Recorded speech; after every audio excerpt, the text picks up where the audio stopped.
El próximo miércoles, Holanda va a las urnas para elegir a los 150 representantes del Parlamento bicameral. La expectativa es enorme, sobre todo porque esto podría ser un antecedente importante para lo que van a ser las elecciones en Alemania y en Francia. Vemos el informe y después lo analizamos con Mariano Schuster, invitado especial.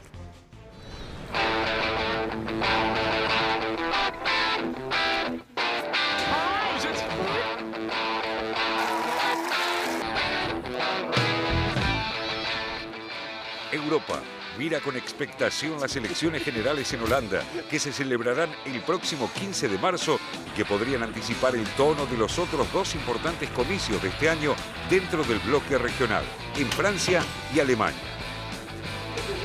Los populismos de derecha y extrema derecha, con rasgos nacionalistas, antieuropeos, islamófobos y contrarios a la inmigración, están en auge en buena parte del continente y Holanda no es la excepción. Una tendencia que se afianza en los países centrales, canalizando la incertidumbre ciudadana y los temores que genera el actual curso de la globalización, como lo ratificaron en 2016, el triunfo del Brexit en el Reino Unido y la llegada de Donald Trump a la Casa Blanca. En estas elecciones, los holandeses elegirán a los 150 integrantes de la Cámara Baja de un Parlamento bicameral, que a su vez consagrará a un primer ministro. El actual premier, Mark Rutte, del conservador Partido Popular por la Libertad y la Democracia, espera encabezar también el nuevo gobierno que surja de las urnas. We are now #1 in the polls, but we still have the Freedom Party just behind us, Geert Wilders. So there's still a big risk that he could come out #1. So I think that would be very bad news. I will fight very hard for my party to get out first. And even after elections it will be hard. Well, yes, in the Netherlands, this might be a particularly difficult phase after elections, but typically it can take some time, but will eventually form a government. Rutte, en el cargo desde octubre de 2010, está hoy al frente de una coalición entre su partido y el Partido Laborista de centro-izquierda. Tiene como principal contendiente a Geert Wilders, del Partido de la Libertad. Wilders, actualmente diputado por su partido, es un populista y nacionalista de derecha, calificado por algunos observadores como de extrema derecha, una etiqueta que rechaza. Propugna la salida de Holanda de la Unión Europea y centra su campaña en la desislamización del país, lo que incluye el cierre de mezquitas, la prohibición del Corán y del ingreso al país para inmigrantes provenientes de países musulmanes. Como Beppe Grillo, en Italia, Wilders también cuestiona el sistema político de Holanda en su conjunto y describe a sus integrantes como una élite desinteresada de los problemas reales de los ciudadanos. Al igual que en otros países europeos, las posiciones de Wilders, que centra su discurso en la recuperación de la identidad holandesa, han empujado todo el debate político hacia la derecha y tuvo éxito en convertir a la inmigración en el tema central de la campaña. Well, I think you saw it over Europe even before it was happening in the United States. Maybe not as a result of elections, but movements like mine in France, in Germany, in Austria, in Italy were getting stronger in the last few years, even before Donald Trump came to office. Rutte se vio obligado a dar este debate para no perder más votos y debe además convencer al electorado de que puede ofrecer algo más que las políticas de austeridad que su gobierno implementó en los últimos años en cumplimiento de la línea emanada desde Bruselas. Y aunque la economía volvió a crecer por encima del 2% desde 2015, el desempleo del 7% es relativamente bajo para el contexto regional y la inflación es apenas del 1%. Los votantes no están del todo conformes con el desempeño del gobierno en este rubro y reclaman el retorno pleno del sistema de bienestar de épocas anteriores. Holanda tiene un número importante de inmigrantes, lo que permite a Wilders agitar los temores. De sus 17 millones de habitantes, casi 4 millones tienen ancestros de origen migrante y de estos, algo más de 2 millones tienen raíces no europeas, con predominio de indonesios, marroquíes y turcos. El sistema electoral holandés se basa en una representación proporcional rigurosa, lo que, de por sí, fragmenta el voto y obliga a constituir coaliciones para formar gobierno. Unos 28 partidos se presentarán a estos comicios, de los cuales al menos 14 podrían llegar al Parlamento.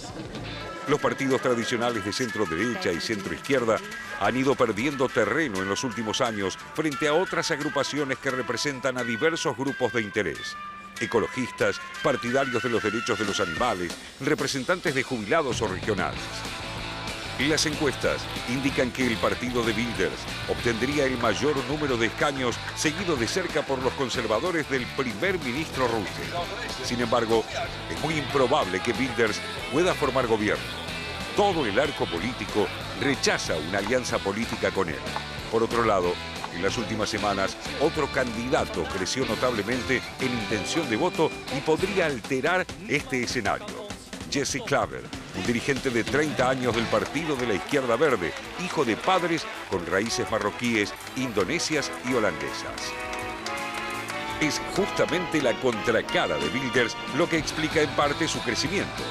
Es pro-europeo, se manifiesta a favor de aceptar refugiados e inmigrantes y reivindica la multiculturalidad del país. Omdat het niet alleen gaat dit jaar over verkiezingen in Nederland, maar verkiezingen in heel Europa. Ja, het begint in Nederland, maar straks ook in Duitsland en in Frankrijk. En in Nederland moeten wij laten zien dat we het populisme kunnen stoppen en dat er een alternatief is en dat dat alternatief wij zijn. Aunque es difícil que gane la elección, Klaver podría eventualmente reemplazar a los laboristas en una alianza con los conservadores o convertirse en árbitro de la formación del nuevo gobierno. Las elecciones holandesas son un escenario abierto y un termómetro político para toda la Unión Europea.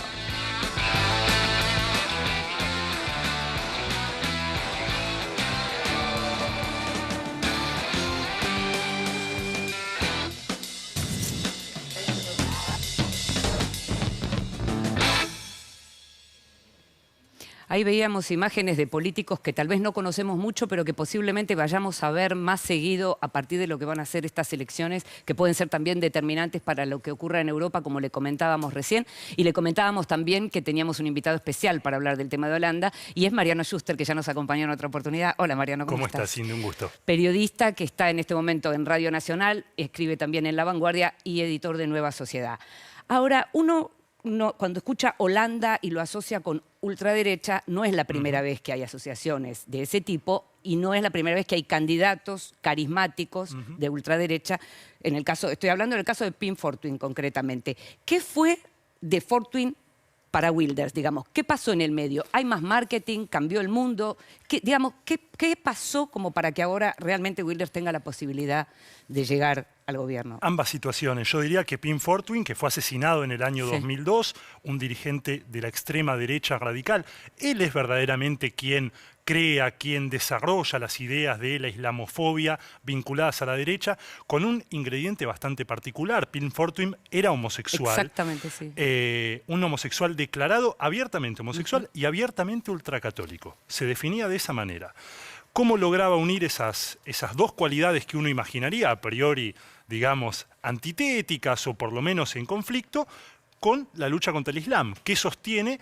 Primero sostiene que puede haber homosexuales de derecha y ultracatólicos. Lo que no puede haber en las sociedades islámicas, dice, es ni católicos ni homosexuales. Entonces, él desarrolla una posición muy radical, muy crítica, que luego va a ser retomada por la mano derecha de Geert Wilders, Martin Bosma, quien es el verdadero ideólogo del proceso que estamos viviendo y viendo ahora en Holanda, según la cual Holanda está básicamente plagada de musulmanes, en realidad representan nada más que el 6% de la población, aunque es un dato importante y, digamos, muchos son hijos de inmigrantes.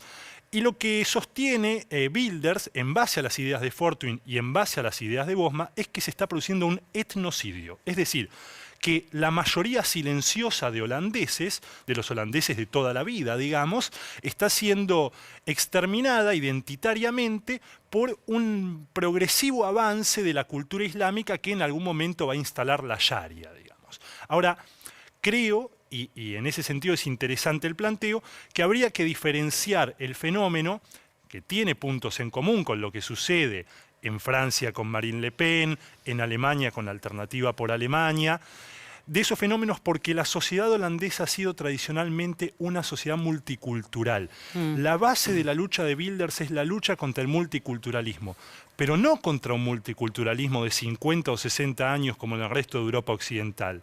Recordemos que los judíos marranos, por ejemplo, de la Europa católica, cuando son expulsados de España y de Portugal, son recibidos en Holanda. Baruch Spinoza, por ejemplo, la familia del filósofo Baruch Spinoza, aunque luego se prohíbe el Tratado Teológico Político en Holanda, es recibida, ya estamos hablando del siglo XVI, es decir, esto no es romper una tradición de 50 años, esto es romper una tradición de 500 años. El 86% de los holandeses están preocupados, digamos, su mayor preocupación tiene que ver con la inmigración musulmana. ¿Nosotros podríamos decir que Wilders es un fascista? Yo creo que nosotros podríamos decir que Wilders... A ver, el término fascista se está utilizando para tantas cosas que creo que perdió un sentido realmente de, digamos, designar algo verdaderamente serio. Yo no estoy seguro de que nosotros podamos definir a Wilders como fascista. Seguramente alguien me dirá, bueno, pero los planteos que hace respecto del Islam son fascistas. Bueno, es que el argumento de él es que el Islam no es democrático, es que su cruzada es la cruzada de la democracia y la patria democrática frente al fascismo. ¿Cuál ha sido la habilidad de Wilders? Primero, a diferencia de Le Pen, que recordemos el Frente Nacional francés fue abiertamente antisemita antes de ser islamófobo, es decir, es un partido que busca un chivo expiatorio para justificar una política de corte nacionalista de derecha. Wilders jamás fue antisemita, por ejemplo. De hecho, tiene excelentes relaciones con el Estado de Israel, sobre todo con grupos sionistas de derecha. La BBC acaba de sacar un documental que se llama El hombre más peligroso de Europa, en el que se indica a alguno de esos grupos como quienes financian la campaña de Wilders. Él estuvo en un kibutz a los 18 años, vinculado con la extrema derecha del sionismo. Él compara al Corán con el Mein Kampf y sostiene que la cultura judeo-cristiana, tanto la de los judíos como la de los cristianos protestantes, católicos, no tiene nada que ver con la cultura musulmana. Para él es la cruzada contra el fascismo. Salvando es complejo, muy complejo. Es mucho más complejo porque si uno lo analiza detenidamente, él se posiciona en una raigambre bastante histórica de Holanda, que es la del antifascismo, la de no haber sido colaboracionistas con los nazis. El movimiento de colaboración con los nazis fue muy minoritario en Holanda en comparación de otros países. Al margen de su postura política, Mariano, él mismo es un fenómeno político, viviendo recluido desde 2004, cuando fue amenazado de muerte. Parece que no duerme todas las noches en la misma casa, que ve a la mujer una vez por semana. ¿Y por qué tiene tanto éxito? Lo que decís, Jorge, es cierto, vive con custodia, se mueve permanentemente con un ejército de personas que lo rodean. Tiene éxito porque ha logrado conectar con una sociedad, en parte, muy cansada de una serie de recortes sociales que se han producido en el estado de bienestar holandés, por parte del actual partido de gobierno, que son los liberal-conservadores, en alianza con el Partido Laborista, que debe ser uno de los partidos de la centroizquierda europea que más ha abandonado las ideas de la socialdemocracia. En Holanda hay pobreza energética, hay gente que no puede pagar la cuenta de la luz, hay hambre. Ahora, 800.000 personas en el paro, en la desocupación. Ahora, lo que no se dice es que 65% de esas personas son inmigrantes. Es decir, Wilders se está montando sobre un combate que se produce en el seno de los sectores trabajadores, está aprovechando ese fenómeno de destrucción del estado de bienestar y está criticando que el Estado holandés y a la Unión Europea, de la cual él es un enemigo visceral, a la que acusa de ser la élite progresista. Y no importa si son de derechas o de izquierdas, es decir, no importa si son liberales o socialdemócratas, es la élite progresista que, con el multiculturalismo y preocupada, dice él, por el arte y la cultura, desatendió los asuntos de la clase trabajadora blanca de los diferentes países y promovió una inmigración, en el caso holandés, principalmente marroquí y turca. Mariano, vos comentabas recién que Holanda está siendo gobernada hoy por una coalición, lo que en Alemania sería una gran coalición, ¿no? Digamos, entre liberales conservadores y el Partido Laborista. En Alemania hay una gran coalición del poder entre el partido de Merkel y el Partido Socialdemócrata.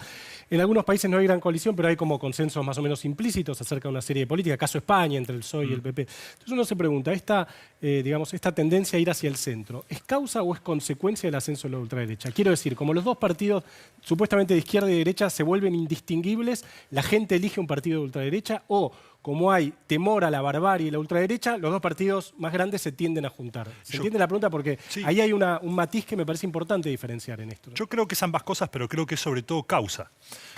Yo creo que es sobre todo causa. O sea, no es temor a la barbarie, digamos. Yo creo que hay a ver, que el giro al centro de la socialdemocracia, el giro a la derecha de la socialdemocracia, para decirlo con claridad, ha generado que unos sectores políticos de la extrema derecha, con sus distintos matices en toda Europa, acaparen a los sectores sociales que votaban de manera clásica a los partidos socialdemócratas. El Partido Laborista holandés, o Partido Obrero, según se lo quiera llamar, está cayendo en picada como nunca antes en su historia.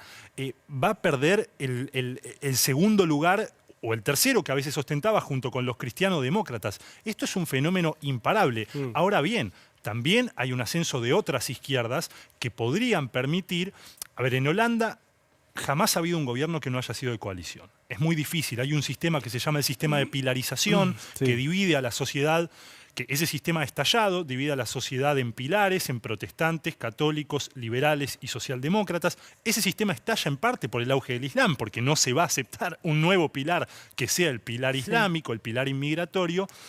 Pero en esa sociedad en la cual siempre ha habido coaliciones, esta vez tendría que haber una gran coalición de partidos o muy diferentes, o si asciende la izquierda un poco más radical, para frenar a Wilders. Ahora, ¿y esa izquierda verde que veíamos recién al candidato podría formar parte de esta gran coalición? Bueno, Jesse Klaver es el que está planteando una coalición con grupos que dejaría afuera al Partido Liberal Conservador que gobierna hoy, es decir, no sería una unidad democrática contra Wilders, sino una unidad de izquierda y de izquierda progresista, en la que estarían su partido GroenLinks, que es la izquierda verde, estaría el Partido Laborista, estaría D66, que son liberal progresistas, y estaría el Partido Socialista, que es un viejo partido de raigambre maoísta, devenido en un partido de lo que podríamos llamar la izquierda radical europea.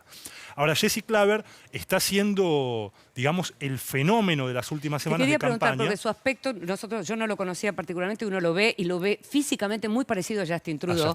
Quería preguntarte si hay algo de ese modelo o si tiene algo que ver con la figura del premier canadiense. Bueno, así lo llaman, le dicen el Trudeau holandés.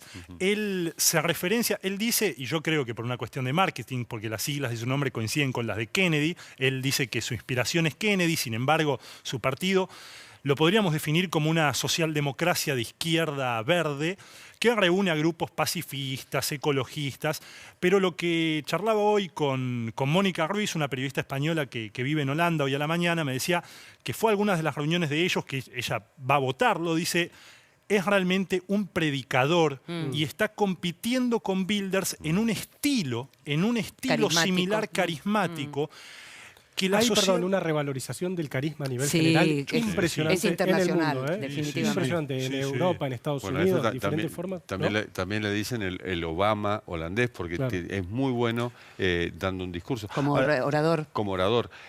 Ahora la pregunta es, ¿gane o pierda? Wilders ganó. Claro. Sí, es un poco... para utilizar la metáfora argentina de una candidata de la Argentina, yo ya gané. Yo creo que Wilders efectivamente ya ganó, instaló una idea, instaló un espacio político que va a ser muy difícil de abandonar y sobre todo instaló una idea. Instaló que si a él no le permiten estar en una coalición de gobierno o gobernar, él está siendo apartado de la mayoría que seguramente obtendrá el día 15 y por lo tanto está siendo marginado, sindicado como el responsable de algo que no es. Es decir, yo creo que él está jugando el papel, y lo jugará el papel de la victimización si no le permiten formar gobierno, porque realmente lo que ha logrado es muy impresionante, Y con una posición que, como decía, se pretende antifascista cuando en realidad es todo lo contrario. Te agradecemos mucho, Mariano. La verdad que ustedes. mucha más claridad sobre un tema que en general la mayoría de nosotros conocemos poco. Nosotros nos vamos a una nueva pausa. Usted no se vaya, estamos hasta las 2 de la tarde. Cuando regresemos, estos temas.